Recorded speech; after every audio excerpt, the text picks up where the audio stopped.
Okay, now in this section we'll start with some concept of routing. So routing is a process of forwarding the packet from one network to another network. Now here you can see I got a 192.168.1 network, and I want to make sure that this 192.168.1 network should communicate with 2 network. Now to make that possible, we did everything. We did a LAN connection and then connecting all the computers in the LAN, and then also we got a WAN connection and the link is up and up after doing some troubleshooting. But still, even if you provide the connectivity in the LAN and the WAN, the router will not forward the packet from one dot to another 2 dot, because there is one more last thing we need to configure, something called routing. So we need to ensure that we configure the routing on this routing configurations, in order to forward the packet from one network to another network. So let me try. Okay, so routing is a process of sending the packet from one network to another network. So if I want 1.1 to communicate with 2.1, we need to configure something called routing. So routing is a process of forwarding the packet from one network to another network, or we can say that it's a process of establishing communication between two or more different networks. It can be in the same location or it can be on the different locations. If you want to communicate two or more different networks, we must do routing. So routing is mandatory. Now what it is going to do, it's going to forward the packet choosing the best path from the routing table. The routing table we'll see in short. Let's take an example from this network, 1 dot network to go to 2 dot network. We got two possible routes. One route is direct route, other route is via this route. Now the router is going to select the best route, any one of this, and it's going to forward the packet. So we'll see more in detail on this. If you want to communicate between the two different networks, you must configure the routing. And there are three different types of routings we can configure. Either we can configure a static routing, default routing, or dynamic routing. Now most commonly we use dynamic routing, which is most commonly used. But the basic concepts we'll first learn with static routing, and then for routing packets to internet we use default routing. We'll see this more in detail in our separate sections anyway.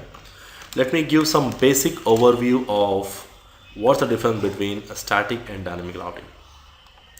Now static routing is a manual routing, we can say, and whereas dynamic routing is automatic routing, or automatically learning about the networks. Now in case of static routing, manually the administrator is going to decide the best route. So let's take an example. So I'm going to take a small diagram here. I got a router A connecting to router B, and then I got some couple of routers here. Router A connecting to router B, and then router C, router D, and router E.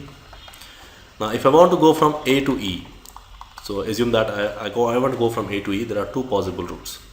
Either I can go via ABE, that's the one possible route, the first possible route, or I can go via ACTE. There are two possible routes. Now out of these two routes, which is the best route, that depends upon the type of the routing. Okay, so now the router A has to forward the packet to router E. Either it can forward via B or it can forward via C. There are two possible routes. Now the best route is something decided by the administrator in case of static routing. In case of static routing, we call it as a manual routing, which means which route the router has to forward the packet, it is decided by the administrator. Whereas in case of dynamic routing, the best route is decided by the router. Administrator is not deciding. With the help of some routing protocols, we'll see more on this. The router is going to decide the best route with the help of some protocols. We call them as routing protocols, and we call this as dynamic routing. Now this concept is more similar to like you want to go from location A to X, and you got multiple routes to reach. Now you are going to hire a taxi. Probably inside your taxi, what you'll do is you can tell the driver how to go straight, take left, right, and the path, it is something decided by the administrator, where you're sitting inside the taxi and you're deciding the best route. Or you can leave to the driver, and he knows most of all the routes, and he's going to have his own calculations, and he will take you from whatever the possible route, nearest possible route, and then he will take you to the destination. Now there are two ways. Either you can decide the route or you can leave to the driver to forward to take you to the destination. Now which one is more better? Now practically in the production networks we use dynamic routing is the one which is most commonly used. Now the reason is there are many reasons actually we can say. There are many advantages in that. More on this we'll get into more in detail when we come back again to dynamic routings. But this is one of the major difference between the static and dynamic routings. Static routing administrator will decide the best route, whereas in case of dynamic routing the router is automatically deciding the best route and it just forward the packet. So administrator just do some basic configuration and leave to the router, and the router will take care of all the forwarding. So this is one of the major difference between these two. So default routing is generally used for internet connections. We'll see this more in detail when we come back to the default routings.